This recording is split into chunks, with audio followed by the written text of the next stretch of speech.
Ballast Point, victory at sea. I don't really have anything. Ballast Point, victory at sea. The normal one.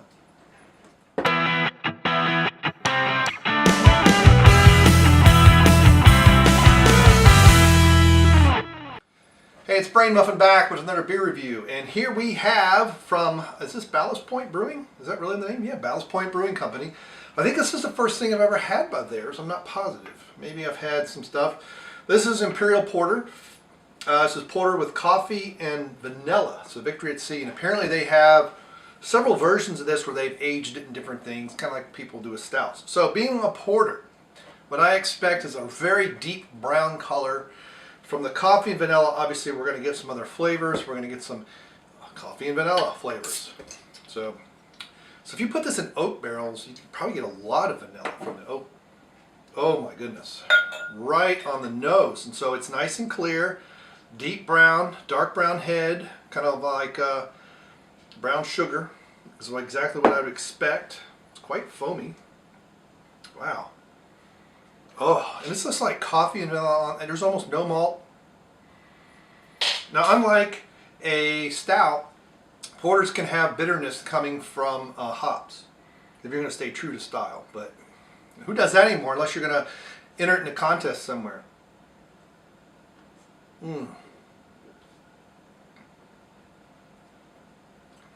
Wow, that is very, very smooth, almost sweet. Wow.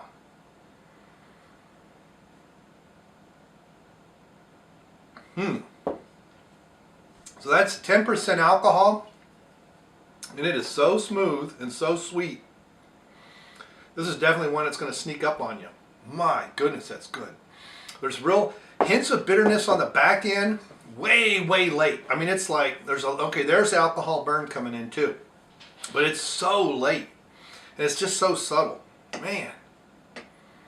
See, now this with raspberries in it, in secondary, I think would be fantastic. It does have a bit of a chocolatey flavor to it. It's got nice, and it's like a roasted coffee, but it's not bitter. It's kind of a deep roasted coffee flavor. Vanilla is very prevalent on the nose and the tip of the mouth. It's very velvety mid-mouth, has a very thick mouth feel to it. Wow, I mean, this is a kind of, and this is a porter, and it's very smooth. So a stout tends to be a little more harsh. You'd expect, if this was a stout, man, I keep going over and over this, are differences between porter and stouts. Just look at the beer judging style guides. And a stout is going to have a bit more of a roasted malt flavor, almost like a burnt, not quite burnt, but that, you don't want the tannins, but you want to have more of a strong roasted flavor presence. But that is well balanced. Imperial Porter, that is fantastic.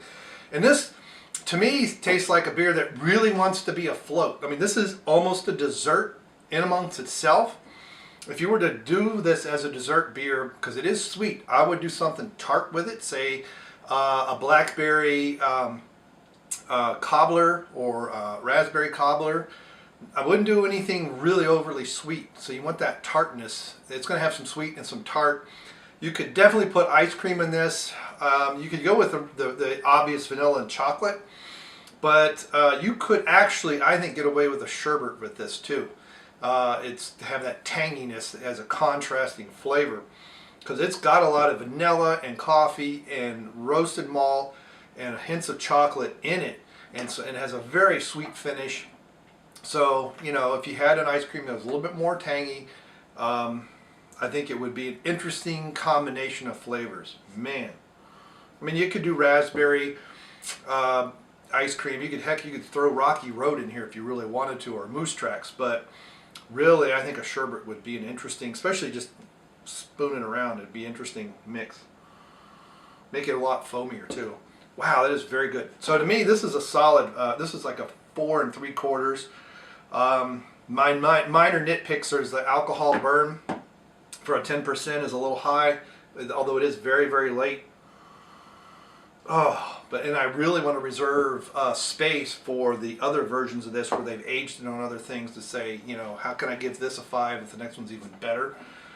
So it's a nitpick. So really, most people probably give us a 5 that like porters. This is a fantastic example of an imperial porter.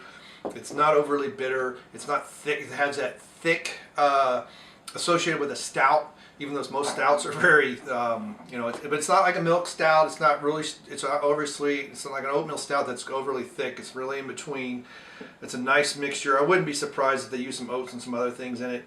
It doesn't say a whole lot about it. I don't know what the IBUs or anything like that is, but this is definitely 4 3/4 in my book, and I really want to find the other versions of this on the various aging techniques. This is not one I would do in a bourbon barrel, unless it was unbelievably top-notch bourbon.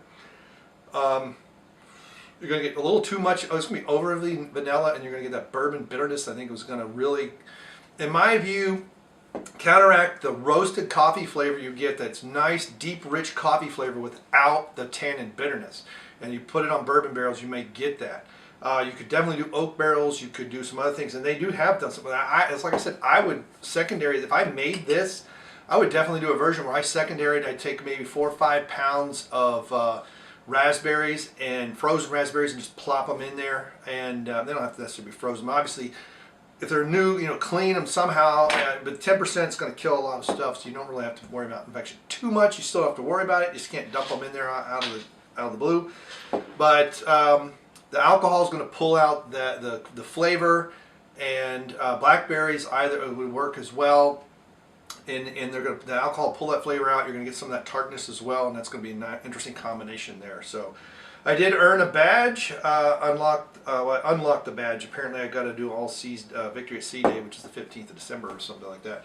But anyway, fantastic beer. This is really good, and like I said, I am definitely going to be searching for the rest of these because I've got to find them. And if you know where I can find them in the Cincinnati area, please let me know. If you want to send one to me, that's really great. Reach out to me. We'll make those arrangements happen. And as before, if there's any beer you'd like to see reviewed here, let me know. I've gotten some requests, and we've got some of them done. We got to edit some. Some have been posted, and you know, I did a couple locals, but fantastic. Thank you very much. Thanks for stopping by. Thanks for sharing my videos. I've been showing more shares and retweets and everything. Follow me on Twitter as Brain Muffin. Follow me on Untapped as Brain Muffin as well. Send me a friend request, and then we can see what each other's doing. All right. Thank you very much, and we'll see you later. Bye. Doctor. I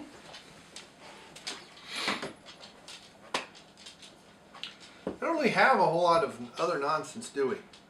Now, Toby, you going to start walking around? Shoot.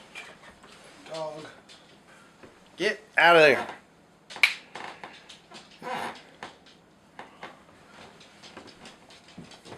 Alright. Put you guys on vibrate.